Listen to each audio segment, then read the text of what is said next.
Daisy, bakit mo dinilit yung live mo? Yan ang tanong, bakit mo dinilit yung live mo? Ayaw mong marinig namin ng maraming katekram yung mga pinagsasasabi mo? Pagbabanta dito sa Tech Brothers? Binantaan niya po ang Tech Brothers. Narinig ko po yun bago ako mag-live. Okay?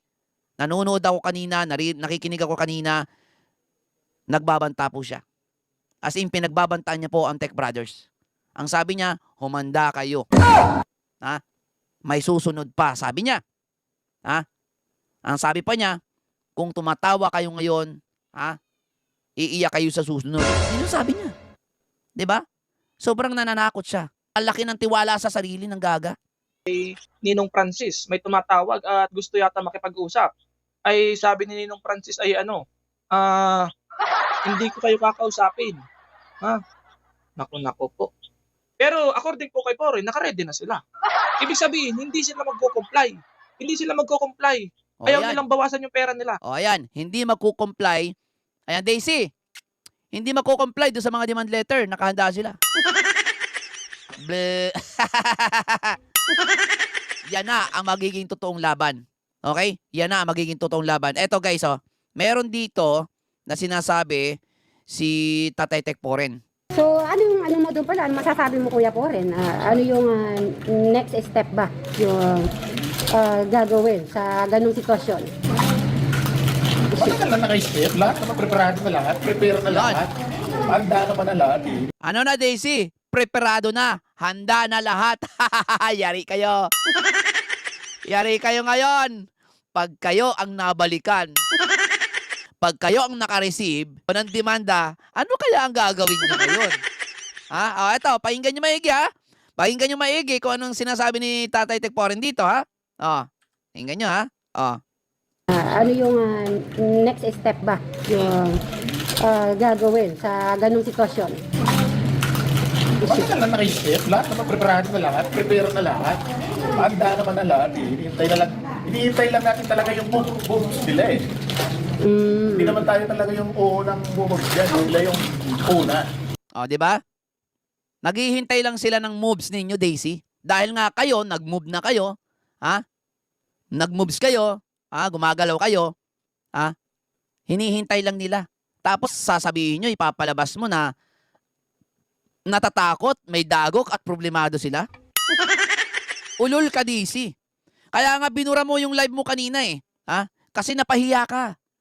Ha? Sa sobrang kahihiyan mo, mas pinili mo na lang na itago yung live mo kanina. 'Di ba? Kasi napahiya ka ng sobra. Napahiya ng sobra si Daisy. Kawawa ka naman, Daisy Ursula. Hindi natin sila pero pag pumalag lang, handa na tayo talaga. Pag pumalag, handa na. Akala nyo kasi, Daisy, masisindak nyo ang Tech Brothers.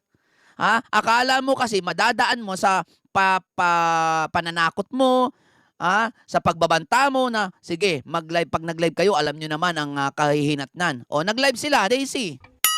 Walang keber-keber, walang dalawang isip na nag-live sila kagabi. Anong masasabi mo dun, Daisy? At tinatawanan lang nila yung demand letter nyo na sablay. Magde-demand letter kayo, sablay naman. Demand letter pa lang, sablay na kayo paano pa pagdemandahan? Nagtatago na daw si Tatay Ram at nanginginig na daw siya sa takot sa mga wakwak. Di ba? Yan yung pinapakalat ni Daisy na si Tatay Ram nagtatago at nanginginig na raw. Porque sinasabi ni Tatay Tek Poren kagabi na mga sarcastic na salita. Sineseryoso nyo. Sabi ni Kuya Poren, hindi sila susunod sa gusto ng mga wakwak. Akala nyo kasi mapapasunod nyo sila. Wala kayong bilang para mapasunod nyo ang Tech Brothers. Hindi nyo alam kung sinong kinakalaban nyo. Akala nyo kasi mga malalakas kayo. Lalo ka na, Daisy, ano bang laban mo? Ano bang meron ka? Saan ka humuhugot ng lakas ng loob? Tahimik lang ang Tech Brothers, tahimik lang ang Manalas family, pero wag na wag niyong mamaliitin. Minamaliit niyo kasi porque hindi nagsasalita. Porque hindi tumutugon sa mga sinasabi niyo. Ha? Kaya ganun na lang yung tingin nyo, minamaliit nyo. Ngayon, tingnan natin kung sino ang susuko.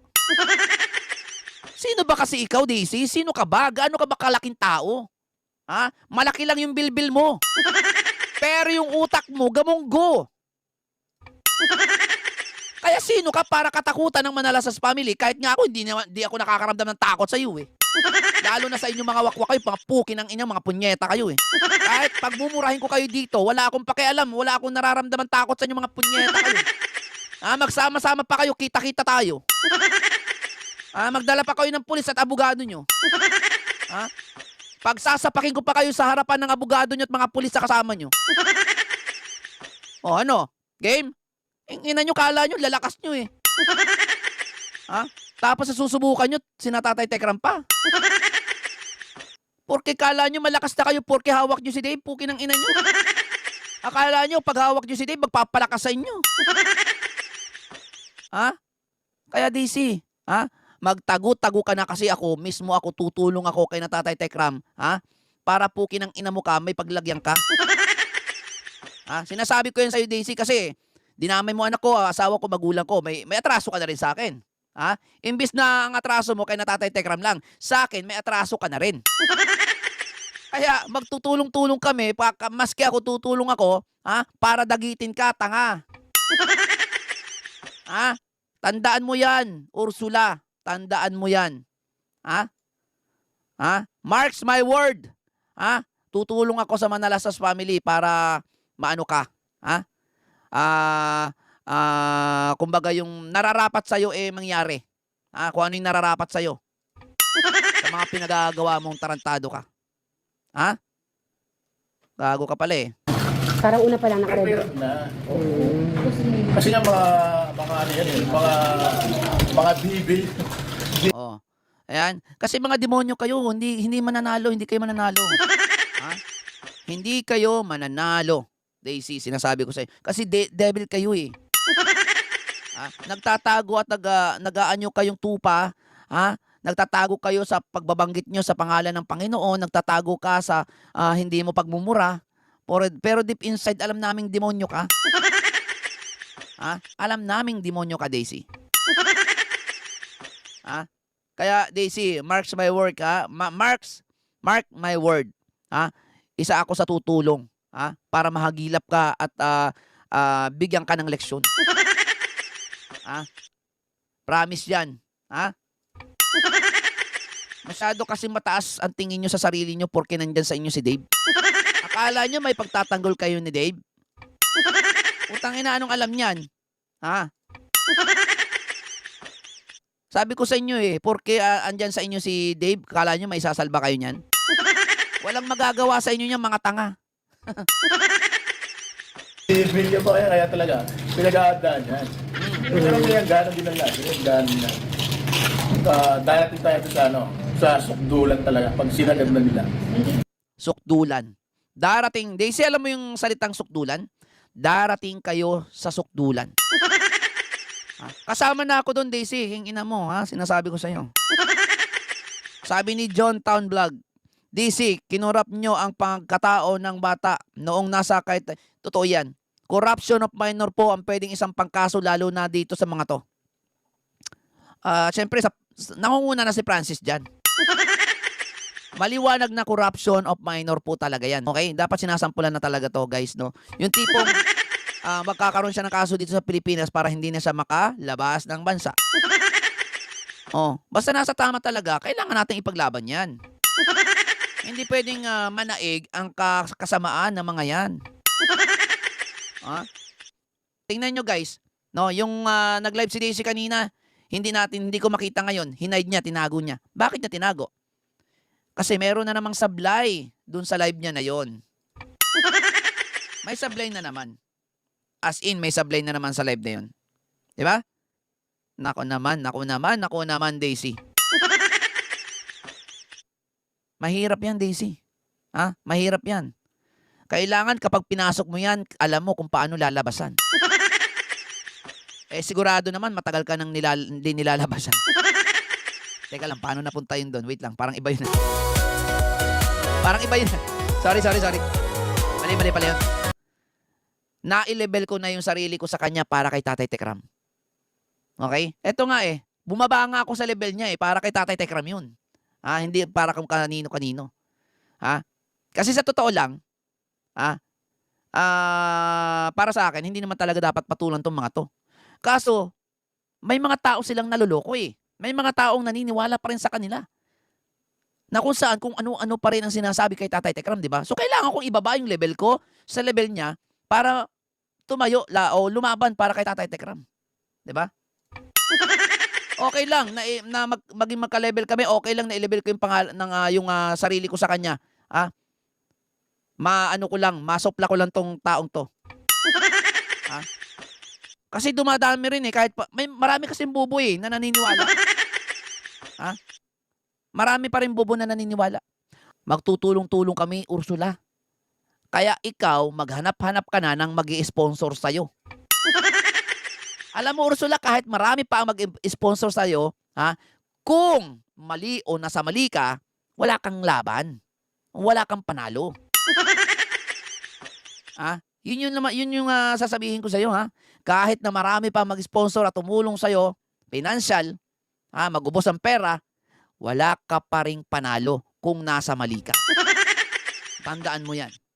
Hindi naman pwede sila lang. Kasi alam nila, Matagal na lahat na prepare na. Handaan na lahat. Hindi naman pwedeng sila, hindi naman talaga pwede yun na kayo ng kayo lang, Daisy. Masyado kasi kayo nagsasaya porque nakapag-ano kayo ng demand letter, ang saya-saya nyo na. Naghihintay na lang talaga sila ng ano. Ano yan? Babayaran nyo yung abogado para may panalo kayo? Sos. Di ang babanata namin yung abogado. Ang moves din. Pag ganon, di ba? Kapag yung abogado nyo is bayaran, hindi din namin titigilan yan. Di ba? Hindi naman talaga mga normal mga pag-iisip na. Pero siyempre dumating na doon sa gano'n na minamahal ko kanila. Pero papamahal sa mga yan. Hindi mo. Di ba? Minamanduhan kasi ng mga wakwak na to, itong Manalasas family, itong Tech Brothers. Anong pagmamando? Yung kailangan nila mag-comply sa demand nyo? Kasi nag-demand. Hindi pwede yun. Hindi pwede na mag-demand kayo tapos susundin nila. Malaking kaanuhan yun, malaking kalokohan yun. Sino kayo para sundin ng Manalasas family? Yan ang tanong.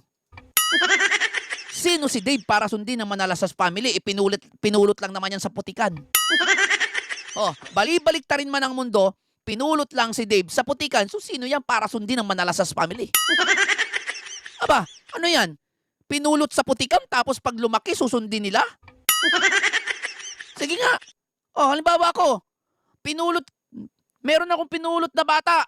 Nung lumaki, sunod-sunuran ako dun sa pinulot ko. Ano yun? Malaking kahunghangan yun, malaking katangahan yun. Tama ba yun? Na maging sunod-sunurin sila dun sa batang pinulot lang nila dati sa putik? Tama ba yun? Ay, pukinang ina, kahit ako hindi ako papayag ng ganun. Tatadyakan ko yan, sasampal-sampalin ko pa yan.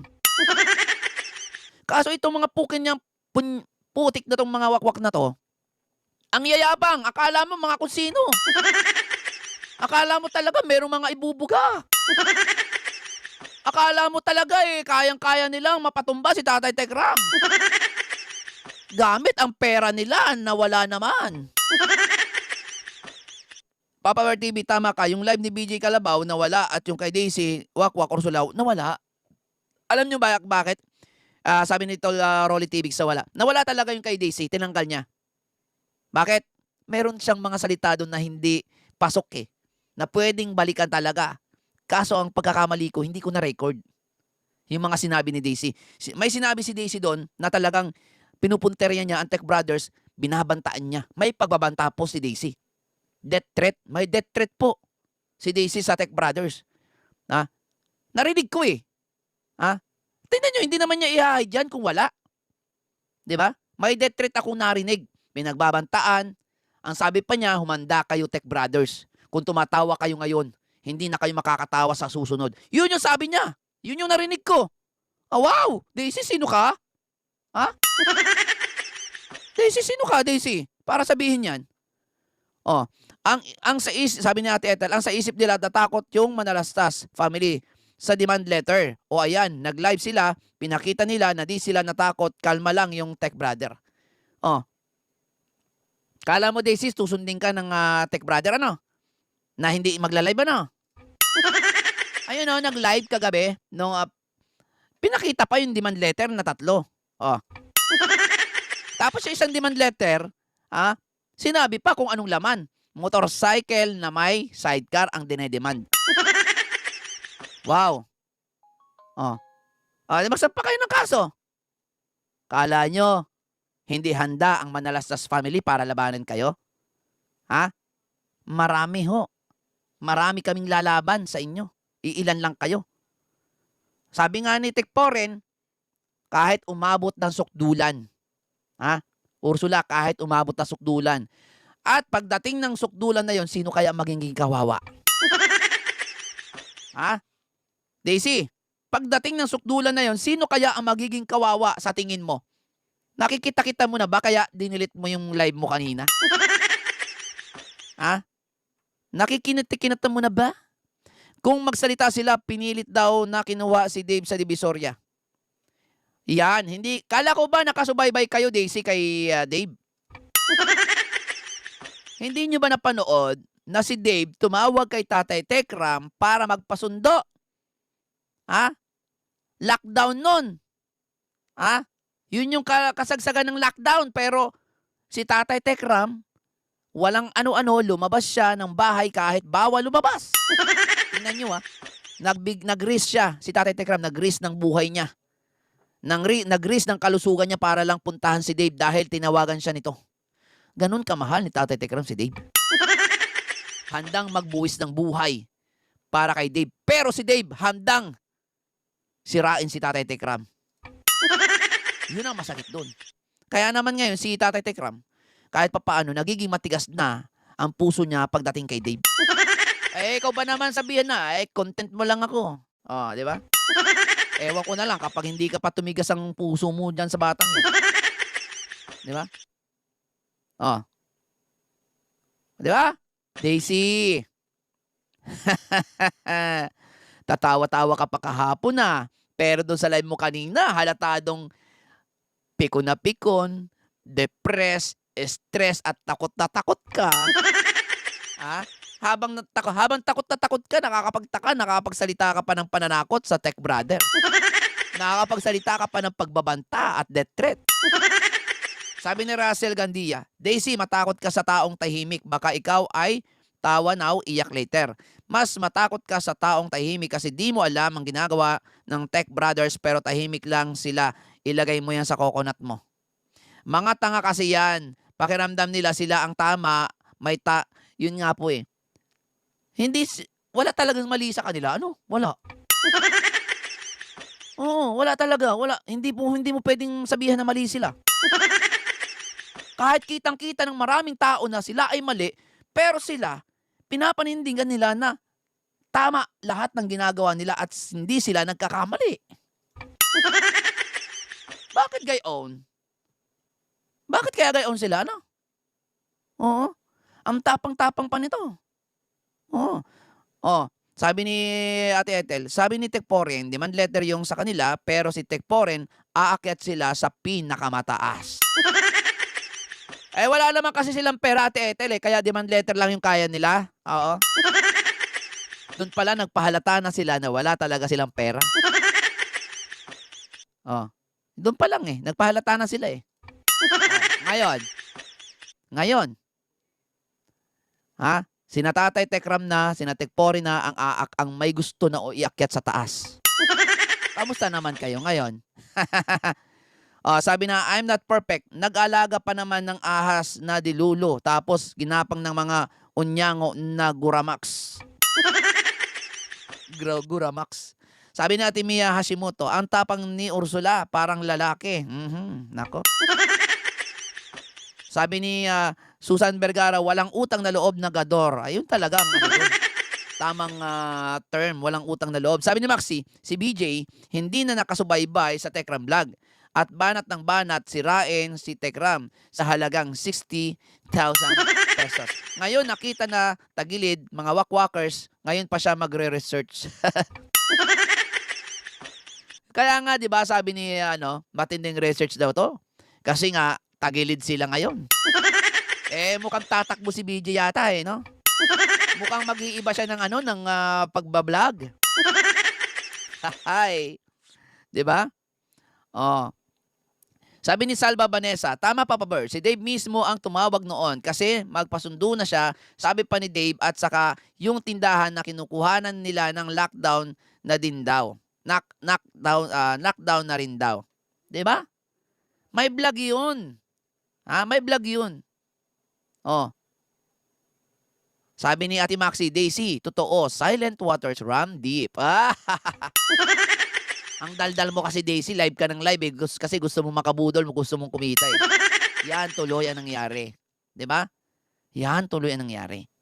Kaya nga eto hindi ako dapat bababa sa level mo Daisy, pero ibinaba ko ang level ko para kay Tatay Tekram. Okay? Tatayo ako para kay Tatay Tekram. Kahit na ano mangyari. Dati kay Tatay Tekram ka lang may atraso, ngayon may atraso ka na rin sa akin. Paramihin mo pa yung atraso mo, Daisy. Pasikipin mo ang mundo mo. Sabi ni Miss Redheart, hello Papa Bear and to your princess, no escape ads. Salamat po Miss Redheart. Thank you so much. Ayan. Sabi ni Kala, nung bata pa si Dave, nang in-interview ni Tatay Ram, wala siyang respeto sa pagsagot. Ngayon, naging anaconda na siya. Kaya matapa. Sabi ni Jocelyn Buhain, iiyak si Francesca pag umakyat sa sukdulan, siya una makukulong. Corruption of minor ang meron pwedeng iano kay Francesca dyan. Malinaw yun. Lalabas yan lahat kasi iimbestigahan yan. Haharap sa korte. Hindi naman pwede magsinungaling itong si Dave dun. Siyempre, aaminin ni Dave na si Francesca binibigyan siya ng pera. Ayun, dun pa lang. Dun pa lang Dun pa lang finish na si Francesca. Francesca, ba't mo binibigyan ng pera to? Hindi naman pwede sabihin ni Francesca na, pinababayaan po ni Tekram si Dave Hindi naman pwedeng ganun. Ang taba-taba ni Dave. May mga video. Di ba? Walang lusot si Francesca dito. Kaya Francis, mag-isip-isip ka na. Dahil ayan na, seseryosohin na kayo. Total, gusto nyo naman yan, kayo naman yung unang gumalaw. Tapusin nyo yan. Tapusin nyo yan. Ano sabi ni Daisy? Sinabi pa ni Daisy, ito. Alam nyo, isa rin sa dahilan kung bakit dinilit niya o hinahide ni Daisy yung live niya kanina.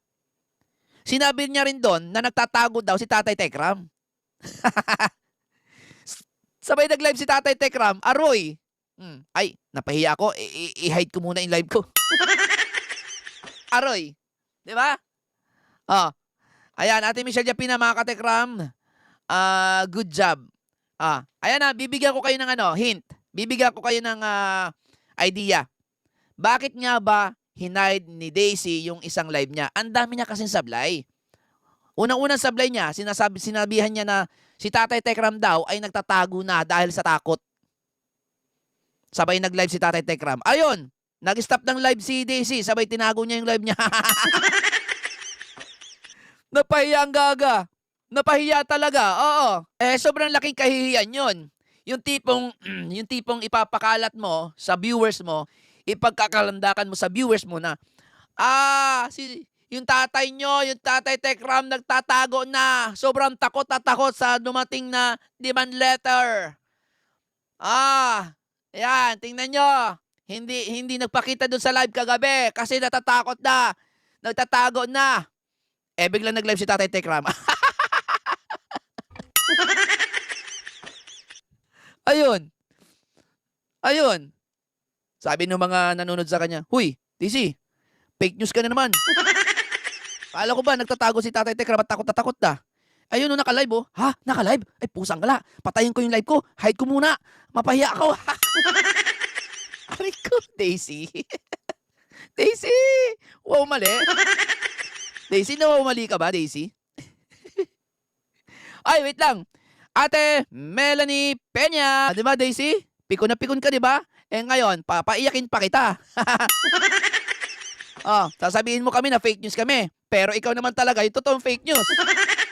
At tinan mo, nag-delete o nag-hide ka ng live mo. Kasi ikaw, totoo ka fake news. Kami, hindi kami nagde-delete o nag-hide ng mga live namin kasi proud kami na kami ay nagsasabi ng katotohanan at purong katotohanan lang. Eh ikaw, napapahiya ka kasi nag-hide ka ng live mo kasi nga fake news ka. Ha? Fake news ka kasi. Ikaw ba naman, sabihan mo, si Tatay Tekram, nagtatago. Ha? Hindi na nag-live, hindi sumama sa live, nagtatago. Oo, takot at takot. Ayun, nakita, biglang nag-live si Tatay Tekram. Boom! Sabog ang uso ni Daisy.